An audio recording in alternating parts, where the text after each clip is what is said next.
Le Tchad a participé à la réunion de haut niveau de la CEMAC sous l'égide du FMI lors des assemblées annuelles de la Banque mondiale. La délégation dirigée par Tahir Amin Gilling a abordé le thème du financement régional pérenne, de la dette publique pour la stabilité macroéconomique et financière. Cette rencontre réunissant divers responsables régionaux a permis d'explorer des solutions concrètes pour mobiliser des ressources durables et assurer la soutenabilité des finances publiques tout en réaffirmant l'engagement collectif des États membres face aux défis économiques persistants.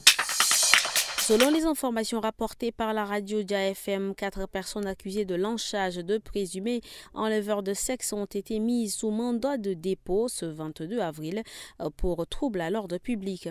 Plusieurs autres individus ont été libérés. Le 18 avril, la police a présenté 21 personnes considérées comme victimes d'enlèvements sexuels, ainsi que 16 personnes accusées.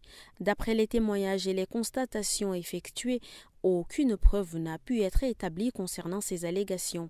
La police a averti que toute personne se rendant coupable d'agression sur la seule base des suspicions sera désormais poursuivie devant les juridictions compétentes. Les rumeurs relatives aux prétendus enlèvements sexuels ont affecté plusieurs villes du pays, entraînant des actes de lynchage. Cependant, grâce à la répression décidée par les autorités, la situation semble progressivement revenir à la normale. La justice ivoirienne a ordonné la radiation de Tidiane Thiam, président du PDCI, de la liste électorale à la suite d'une audience à Abidjan. Cette décision survient alors qu'il a été désigné candidat du PDCI pour l'élection présidentielle de 2025. Le requérant affirme qu'il a perdu sa nationalité ivoirienne en raison de l'acquisition de la nationalité française en 1987. Précédemment, près de 150 demandes de radiation avaient été rejetées par la CEI. Thiam, âgé de 62 ans, est banquier international et ancien ministre.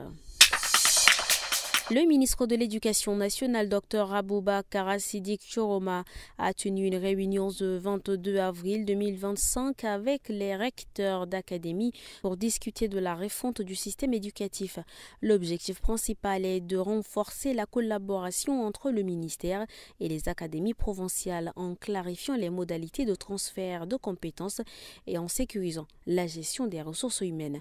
Choroma a souligné l'importance d'un cadre stratégique pour harmoniser les pratiques et améliorer l'efficacité des politiques éducatives. Cette rencontre vise à redynamiser le secteur éducatif souvent critiqué en rapprochant la gouvernance des réalités locales. Le jeune Ali Touka Ahmed a tragiquement perdu la vie dans un accident survenu dans la nuit du 21 avril 2025 à Mongo. Selon un témoin, cet accident serait attribuable à un excès de vitesse. Le jeune homme n'aurait pas remarqué un dos d'âne, ce qui aurait entraîné sa chute mortelle.